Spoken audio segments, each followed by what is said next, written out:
Bonjour et bienvenue encore une fois chez Saloa University. Pour ceux qui ne me connaissent pas, je suis Ami Bibi, consultant certifié ASAP HR et je suis ravi de vous retrouver pour ce 4e cours qui est sur la gestion du temps. Comme le cours précédent, je serai accompagné par notre consultante Selima Arras.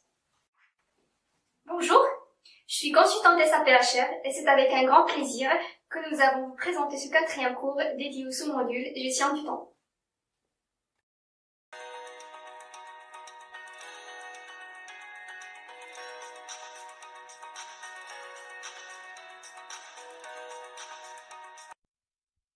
Les principaux sujets que nous allons aborder durant ce cours sont tout d'abord une définition générale de la gestion du temps, puis les saisies du temps, l'exploitation du temps et enfin l'intégration à la paix.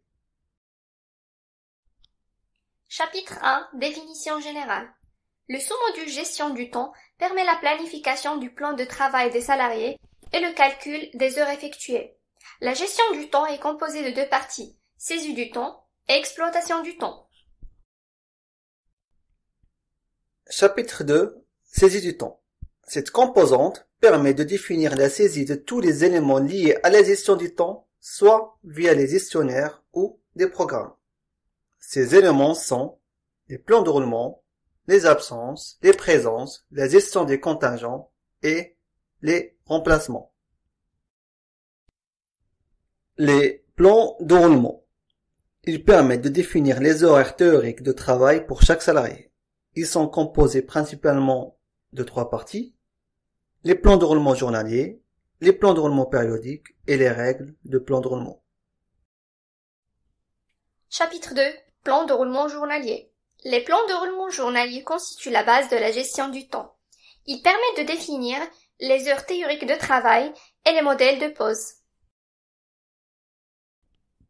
Les heures théoriques de travail. Ils permettent de définir essentiellement pour un plan de roulement journalier l'heure d'arrivée d'un salarié et l'heure de départ. Voici un exemple du paramétrage du plan de roulement journalier où il y a un cadre où nous précisons le nombre d'heures de travail par jour et aussi un autre cadre pour l'heure d'arrivée et de départ. Bien sûr, il y a d'autres informations que nous pouvons les voir plus tard. Les modèles de pause. Ils permettent de définir les heures de pause durant une journée. Ils peuvent être fixes, exemple, entre 13 heures et 14 heures, variables, exemple 1 heure après chaque 4 heures de travail. Ils peuvent aussi être payés ou non payés. Voici 2 exemples des modèles de pause. Le premier pour les pauses fixes, où nous pouvons marquer l'heure de début et de fin, et aussi si cette pause est payée ou non. Le deuxième exemple pour les pauses variables, où nous ne précisons pas l'heure exacte de pause, mais cela dépend des heures travaillées. Ces modèles de pause sont intégrés dans le plan de roulement journalier, comme le montre l'écran suivant. Plan de roulement périodique.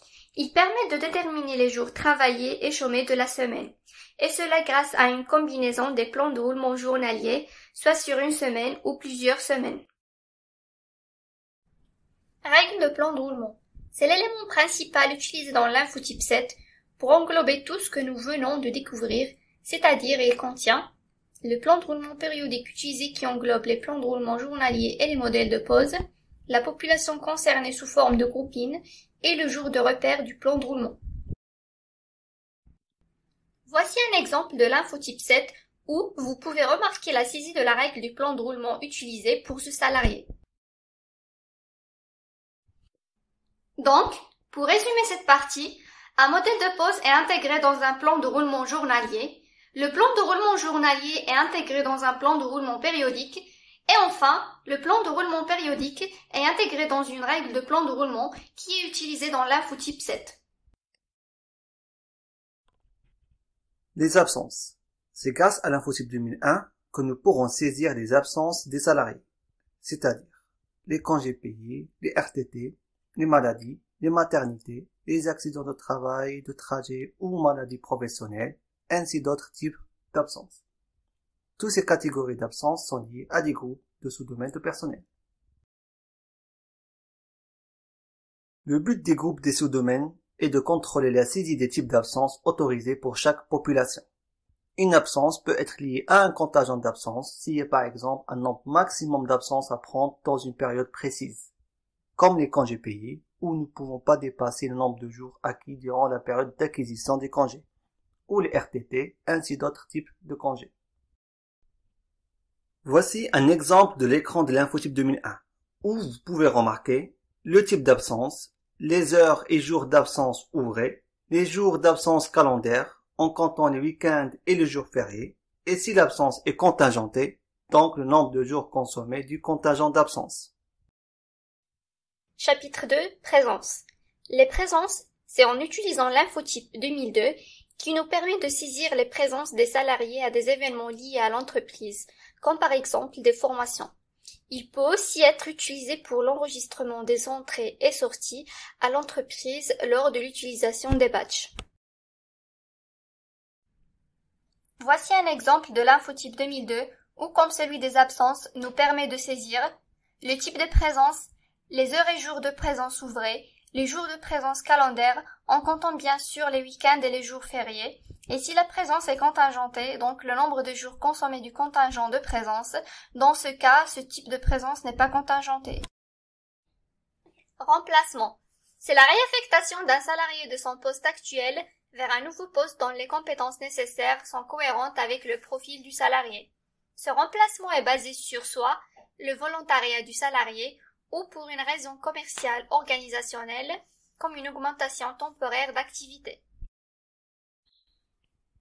La saisie du remplacement se fait via l'infotype 2003, qui permet de modifier les horaires de travail du salarié en saisissant par exemple les heures de travail ou le plan de roulement journalier ou la règle du plan de roulement.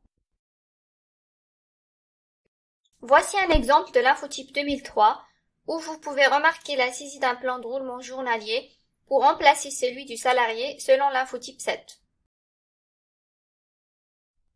Les contingents. Les contingents d'absence et de présence représentent le droit de s'absenter ou de se présenter à une durée limitée. Ces droits sont stockés dans le système comme suit. Contingent d'absence, droit d'absence qui peut être accordé selon le temps de travail du salarié.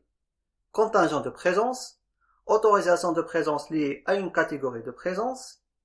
Les contingents d'absence et de présence sont valorisés soit manuellement par le gestionnaire de paie ou bien automatiquement via l'exploitation du temps.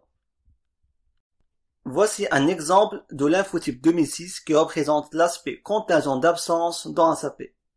Ou dans cet écran, vous pouvez remarquer par exemple le type de contingent qui est en fait le code qui identifie le contingent, le droit d'absence qui est le nombre de jours ou heures d'absence autorisées, le décompte qui est le nombre de jours ou heures déjà décomptés ou consommés de ce contingent. Troisième chapitre, exploitation du temps. Cette étape permet d'exploiter toutes les données saisies dans l'étape précédente qui est la saisie du temps. Voici un exemple des sous-étapes de l'exploitation du temps. Importation des données, contrôle des erreurs de saisie, calcul des heures travaillées, calcul des heures d'absence, calcul des heures complémentaires et supplémentaires et génération des contingents. L'étape importation des données. Cette étape permet d'importer toutes les données saisies lors de la période de saisie du temps. Les données importées sont par exemple le plan de roulement, les absences, les présences, les remplacements. L'étape contrôle des cohérences. Cette étape permet de contrôler les erreurs de saisie de temps par rapport aux spécificités de l'entreprise et d'assurer une cohérence entre tous les infotypes de temps, l'infotype 7, 2001, 2002, 2003. Un message d'erreur est généré en cas de la non-cohérence des données, par exemple en cas de chevauchement des présences et absences. L'étape heures travaillées et absences. Le système calcule les heures de travail et absences quotidiennes du salarié en se basant sur les heures importées via les infotypes de temps, comme l'infotype 7, 2001, 2002 et 2011. Ces informations sont stockées dans des variables que nous appelons des catégories de temps. L'étape heures supplémentaires. Les heures supplémentaires d'un salarié sont calculées en comparant par exemple les heures travaillées récupérées via l'infotype 2002 ou 2011 et les heures prévues dans le plan de roulement du salarié. Elles peuvent être rémunérées et ou converties en temps libre à l'aide du repos compensateur. Les conditions de génération de calcul des heures supplémentaires sont: la durée théorique de travail du plan de roulement journalier doit être effectuée en totalité. La durée des heures supplémentaires ne doit pas dépasser la durée maximale de travail définie par le plan de roulement.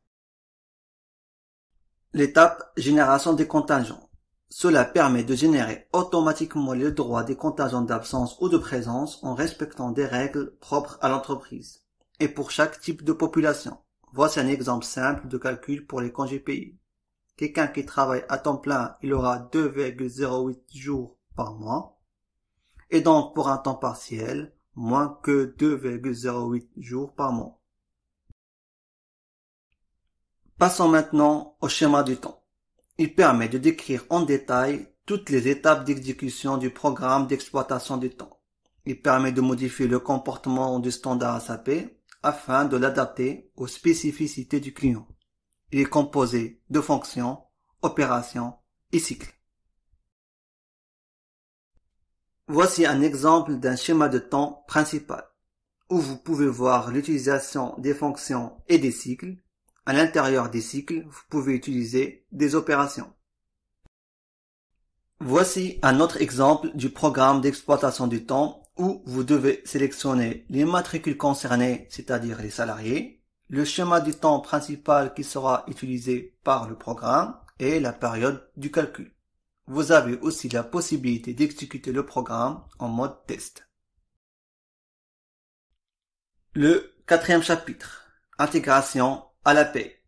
L'information la plus importante dans ce chapitre est que les rubriques de temps générées dans l'exploitation du temps sont transférées vers la paie où elles seront valorisées.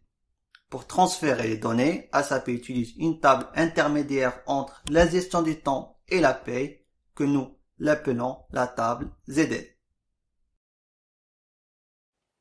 C'est la fin de ce cours et nous vous remercions de votre attention. Nous espérons que vous avez passé un bon moment avec nous. Comme d'habitude, n'hésitez pas à le partager et à laisser vos commentaires afin que nous puissions avoir une idée sur la qualité de nos cours. Nous sommes en train de préparer le cours suivant qui sera sur la paie, donc n'hésitez surtout pas à suivre notre page LinkedIn pour ne pas rater nos actualités. Merci et à très bientôt.